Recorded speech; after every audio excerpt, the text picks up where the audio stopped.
ஒரு வறண்ட சிரிப்பு எட்டி பார்த்தது அவளுக்கு. என்னங்க, என்னங்க, என்ன மங்களம்? என்ன மறுபடியும் பூஜை அறைக்கு மெதுவா கூட்டிட்டு போறீங்களா? அவளை பரிதாபமாக பார்த்தார். இப்பதானம்மா கும்பிட்டு வந்த, அதுக்குள்ள என்னம்மா? இல்லங்க, இனி இந்த பூஜை அறைக்கு நான் திரும்பி வருவேனான்னு தெரியல. மனைவி மங்களத்திற்கு ரொம்பவே முடியல. அவள் கண்களில் துளிர்த்த கண்ணீரை கண்டு பதறிட்டாரு கேசவன். என்னம்மா பண்ணுது? ஆஸ்பத்திரிக்கு இப்பவே போயிடலாமா? நான் இருக்கேன் உன் கூட.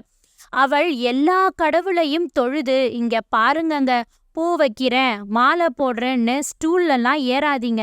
யாரையாவது வர சொல்லி படங்களை கையெட்டும் தூரத்துல மாட்டி வச்சுக்கோங்க. முக்கியமா விளக்குல வேஷ்டி படாம பாத்துக்கோங்கங்க. பசங்களுக்கு சொல்லிட்டீங்களா? எதுக்கு சொல்லணும்? அதான் நான் இருக்கேன்ல உன் கூட. நீ நினைக்கிறது போல உனக்கு ஒன்னும் ஆகாது. அவளுக்கு ஆறுதலுக்கு சொன்னாரே தவிர அவருக்குமே உள்ளுக்குள் பரிதவிப்பாகவும் பயமாகவுமே இருந்தது.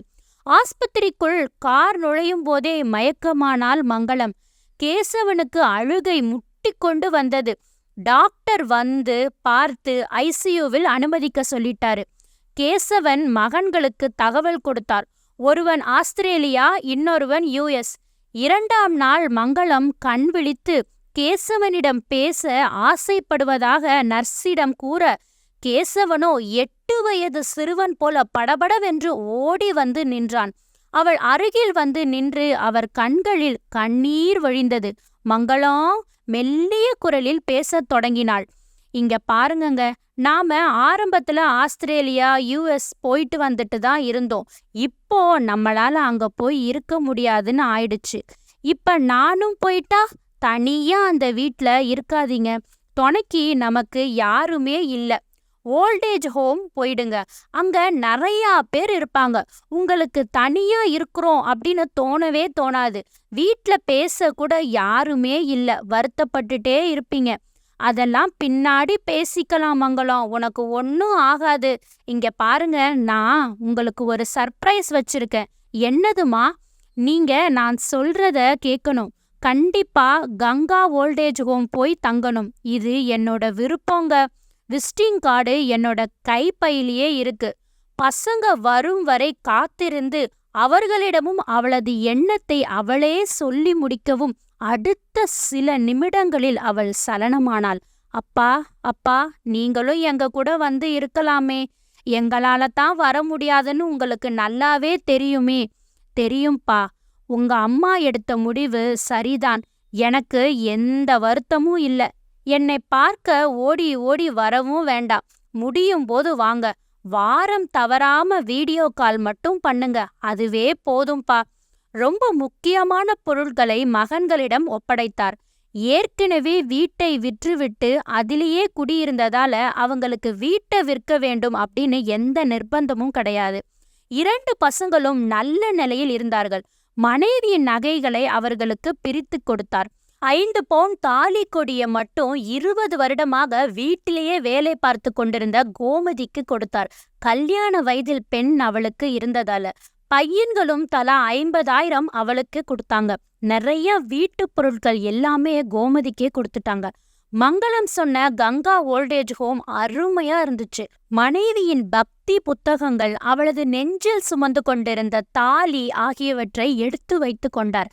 சின்ன சமையலறை, வேண்டுமெனில் சுடு தண்ணீர் வச்சுக்கலாம். நேரத்திற்கு உணவு அறைக்கே வந்துவிடும். பெரிய ஹால், ஒரு பெரிய பெட்ரூம், வாஷ்ரூம். ஜன்னல்ல இருந்து பார்த்தாலே பீச்சே தெரியும். மங்களம் எப்போ இப்படி ஒரு இடத்த கண்டுபிடிச்சான்னு ஆச்சரியமா இருந்துச்சு அவருக்கு. இதத்தான் ஆச்சரியம் என்று சொன்னாலோ என்று தெரியவில்லை. அதிகாலை வாக்கிங் சென்று விட்டு ரூமுக்கு வந்து விடுவார். காஃபி, டிஃபன் எல்லாமே ரூமுக்கே வேண்டும் என்றால் அவங்களே வந்து கொடுத்துடுவாங்க. இல்லாவிட்டால் டைனிங் ஹால் சென்று கூட சாப்பிடலாம். 1 வாரம் போனது. ரொம்பவே போர் அடிக்க டைனிங் ஹால் சென்று சாப்பிட்டு வந்தார். 3ஆம் நாள் மதியம் சாப்பிட்டு விட்டு கை கழுவ சென்றபோது சாப்பிடுவதற்காக கையை கழுவி கொண்டிருந்த பெண்மணி ரொம்ப தெரிந்தவர் போல தோன்ற இன்னும் கொஞ்சம் அருகில் சென்று பார்த்தார். அது காயத்ரியேதான். அதற்கு மேல் பல்வேறு உணர்ச்சி எண்ணங்கள் அலைமோதியதால் ரூமிற்கு வேக வேகமாக வந்து விட்டார். வியர்த்து கொட்டியது. கிராமத்தில் ஏழை வீட்டு பெண்ணாக இருந்தாலும் படிப்பில் படுசுட்டி காயத்ரி. கேசவன் வீடு எதிர் வீடுதான். ஒன்றாக விளையாடி பருவம் வந்ததும் சற்று இடைவெளி, பெரிய இடைவெளியாக விட்டாலும் இருவருக்கும் பூத்திருந்த அந்த அழகான காதல் நின்று நிதானமாக வேர்விட்டு வளர்ந்தது. இதில் என்ன ஆச்சரியம் என்றால், அவர்கள் காதல் அவர்களைத் தவிர வேற யாருக்குமே தெரியாது.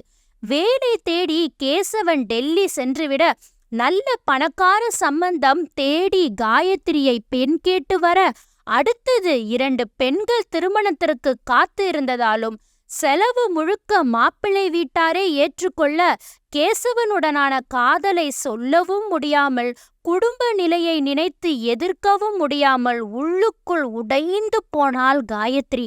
கேசவன் 3 மாதம் கழித்து கிராமத்திற்கு வந்தபோது அதிர்ந்து போனான். காயத்ரியின் மீது கோபமே வரல. அவளது நிலைமையை புரிந்து கொண்டான். 1 வார லீவு எடுத்து வந்தவன் அடுத்த நாளே டெல்லி சென்று விட்டான்.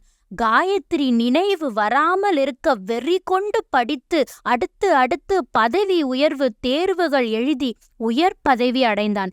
அவனது அலுவலக நண்பரின் தங்கை மங்களம் இவரை மிகவும் விரும்ப, முதலில் தயங்கியவன் அவளிடம் தன் முதல் காதலி பற்றி விரிவாக எடுத்து சொன்னான். புரிந்து கொண்டவள் சம்மதம் சொன்னாள். வேக வேகமாக தன்னுடைய அறைக்கு வந்தவர் கட்டிலில் அமர்ந்தார். மனசு பழைய நினைவுகளை மீண்டும் மீண்டும் கொண்டு வர மங்களத்தின் போட்டோவை பார்த்தார். புன்னகையில் இருந்தால் மங்களம். மோனாலிசா ஓவியம் போல அந்த புன்னகை அவருக்கு வேறு பல விஷயங்களை உணர்த்தியது. அவளது தாலியை எடுத்து அதை தடவினார். அவளது நெஞ்சில் 50 வருடங்களாக உரசிக் கொண்டிருந்த உணர்வற்ற பொருளின் உணர்வை அவர் உணர்ந்தார். மங்களம் விரும்பி படிக்கும் சீரடி சாய்பாபாவின் புத்தகத்தை எடுத்து படித்தார். 2-3 பக்கத்திற்கு பின் ஒரு கவர் இருந்தது. பிரித்து பார்த்தார். மங்களம் அவருக்கு எழுதிய கடிதம். அன்பே, நான் உங்களுக்கு எழுதும் முதலும் கடைசியுமான கடிதம். கடிதம் எழுத வேண்டிய நிலைமை நமக்கு ஏற்படவே இல்லை. நாம் எப்போது பிரிந்தோம் கடிதம் எழுத? அன்பே, எனக்கு உங்கள் அன்பை வாரி வாரி கொடுத்திருக்கீங்க. நாளுக்கு நாள் உங்கள் அன்பை பெற்றாலும் உண்மையிலே அந்த காயத்ரி விட்டு சென்றதாலதான் உன்னத மனிதரான நீங்கள் எனக்கு கிடைச்சீங்க. உங்களது அடுத்த பிறந்த நாளில் உங்களை கங்கா முதியோர் இல்லம் அழைத்து வர எண்ணி இருந்தேன். சிறு வயது காதலியான உங்க காயத்ரி என்ன ஆனால்னு உங்களுக்கு வேண்டுமானால் தெரியாம இருந்திருக்கலாம். மிக சமீபத்தில் தான் எனக்கு காயத்ரிய பத்தி தெரிய வந்தது. உங்கள் துர்கா கோஷ்டம் கிராமத்தினர் தனியா ஒரு குரூப் ஃபேஸ்புக்கில் வைத்திருப்பதை பார்த்தேன். அதுல நானும் மெம்பர் ஆனேன். கொஞ்சம் கொஞ்சமாக விஷயங்களை சேகரித்தேன். காயத்ரிக்கு பிள்ளைகள் இல்லை. அவரது கணவர் 10 வருடங்கள் முன்பே இறந்து போயிட்டாரு. கங்கா முதியோர் இல்லத்தில்தான் அவள் இருக்கிறாள் என்று நான் தெரிந்து கொண்டேன். உங்கள் பழைய காதலிய சந்தித்தா உங்களுக்கு சந்தோஷம் ஏற்படும் அப்படின்னு நினைச்சுதான் உங்களுக்கு சர்ப்ரைஸ் கொடுக்கவே நான் நினைச்சேன். என் உடல்நிலை சரிவர இல்லாததால கடிதமாக எழுதி வச்சிட்டேன். என் உணர்வும் நீங்கள் தானே அன்பே. கண்டிப்பாக இந்த கடிதம் உங்கள் கையில் கிடைக்கும். நான் இல்லாவிட்டாலும் நீங்கள் உங்கள் காதலி இருக்கும் கங்கா முதியோர் இல்லத்தில் இருந்து கொண்டு உங்கள் மீதி நாட்களை சந்தோஷமாக கழியுங்கள். உங்களிடம் சொல்ல துடித்தேன். ஆனா உணர்வு துடிச்சாலும் மனசு சொல்ல விடாம தடுக்க காரணம் நான் உங்க மீது வச்சிருந்த அளவு கடந்த காதல். என்றும் உங்கள் மங்களம். மங்களத்தின் போட்டோவை பார்த்தார். வற்றாத காதலுடன் பார்த்து கொண்டிருப்பது போலவே தோன்றியது. இந்த மாதிரி நல்ல நல்ல கதைகள் கேட்க சப்ஸ்கிரைப் பண்ணுங்க. நன்றி.